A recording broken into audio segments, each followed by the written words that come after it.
Hallo und willkommen in meiner Küche. Es ist mal wieder an der Zeit, ein Brot zu backen und diesmal backe ich ein Kartoffel-Dinkel-Toastbrot und ein paar Brötchen aus demselben Teig. Am Vortag habe ich Pellkartoffeln gekocht, die ich über Nacht habe liegen lassen. Hier habe ich 597 Gramm Kartoffeln, die gepellt werden, dann wiegen sie nur noch 524 Gramm.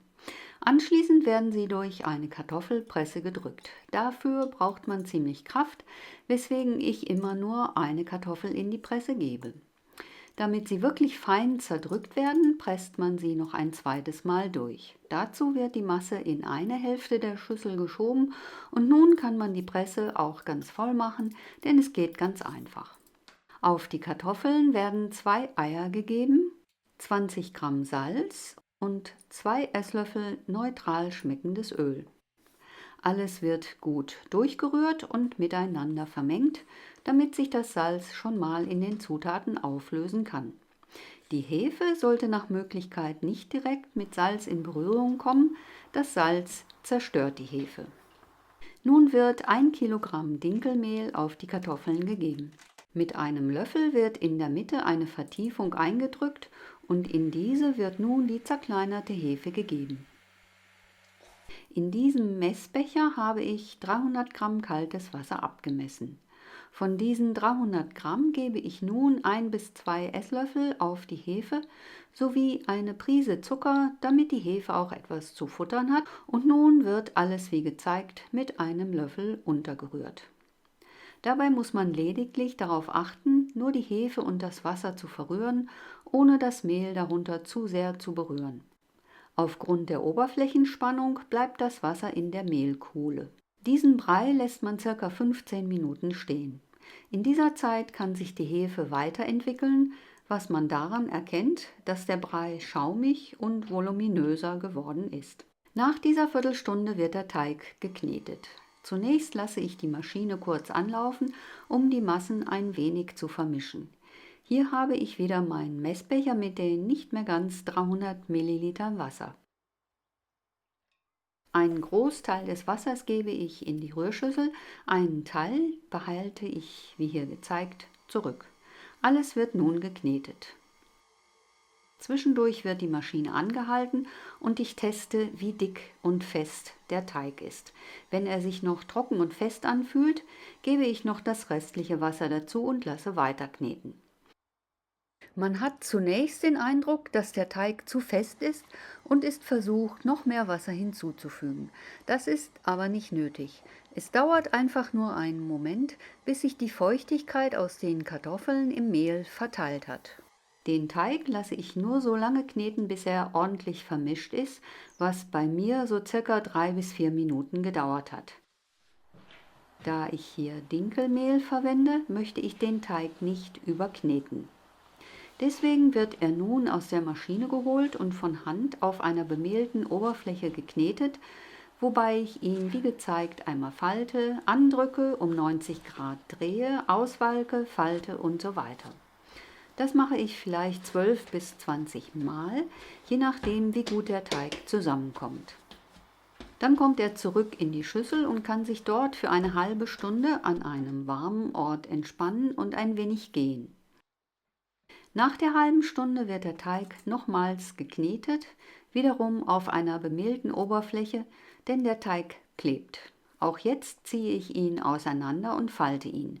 Das Ganze wird vielleicht noch 4 bis 5 Mal wiederholt und der Teig kann nun nochmals eine halbe Stunde ruhen. Wenn euch das Video gefällt, abonniert doch bitte meinen Kanal und wenn ihr mir einen Daumen nach oben gebt, findet ihr das Video später viel einfacher wieder. Danke! Man kann jetzt erkennen, dass der Teig schön glatt geworden ist. Nach der zweiten halben Stunde Ruhezeit wird der Backofen schon mal auf 220 Grad Celsius vorgeheizt. Der Teig wird halbiert. Es sind knapp 2 Kilogramm Teig. Aus der einen Hälfte wird ein Toastbrot gemacht, aus der anderen Hälfte Brötchen. Für das Toastbrot wird eine entsprechende Form mit Backpapier ausgelegt.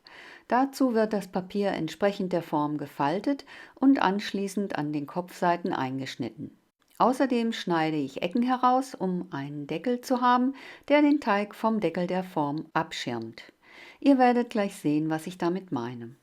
Dann wird das Papier entsprechend der Ecken der Form gefaltet. Der Teig für das Toastbrot wird auseinandergezogen, gefaltet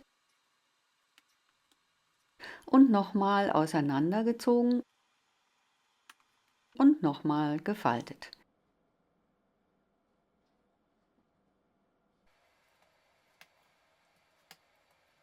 Dann wird er noch ein wenig in Form gerollt und kommt nun in die Toastbrotform, wo er mit dem Backpapier zugedeckt wird, und anschließend kommt noch der Deckel der Form darauf. Das Brot sollte noch ungefähr eine halbe bis dreiviertel Stunde Teigruhe bekommen.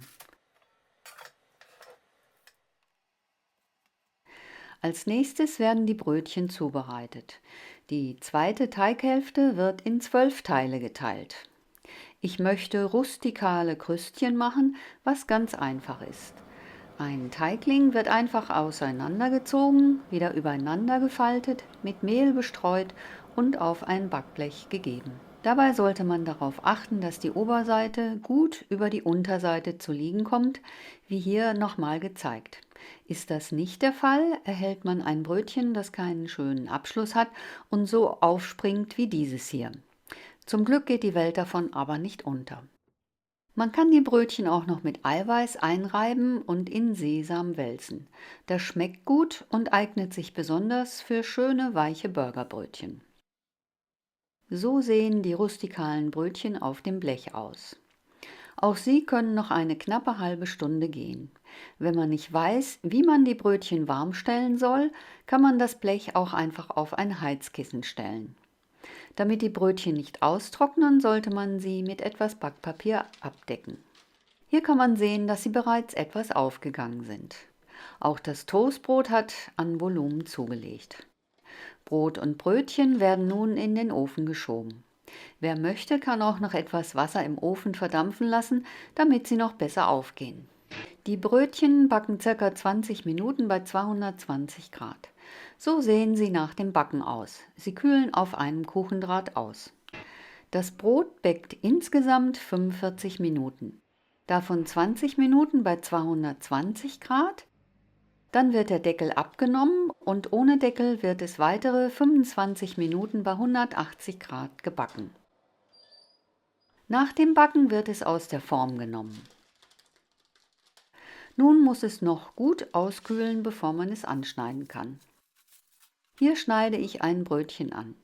Direkt nach dem Backen sind die Brötchen etwas knusprig, nach einer Weile werden sie weicher. Aufgrund der Zugabe von Ei und Öl ist das Gebäck eher weich und eignet sich daher sehr gut für die Verwendung weizenfreier Burgerbrötchen. So sieht das Toastbrot aufgeschnitten aus. Es lässt sich in Scheiben geschnitten sehr gut einfrieren und wird beim Toasten auch schön braun. Vielleicht probiert ihr dieses Rezept ja einmal aus. Hier ist die Zutatenliste. Kartoffel, Dinkel, Toastbrot bzw. Brötchen. 500 Gramm mehlig kochende Pellkartoffeln vom Vortag. Ca. 600 Gramm Kartoffeln roh und mit Schale. 2 Eier, 2 Esslöffel Öl, 25 Gramm Salz. 1000 Gramm Dinkelmehl, 25 Gramm Hefe, 300 Gramm Wasser, kalt.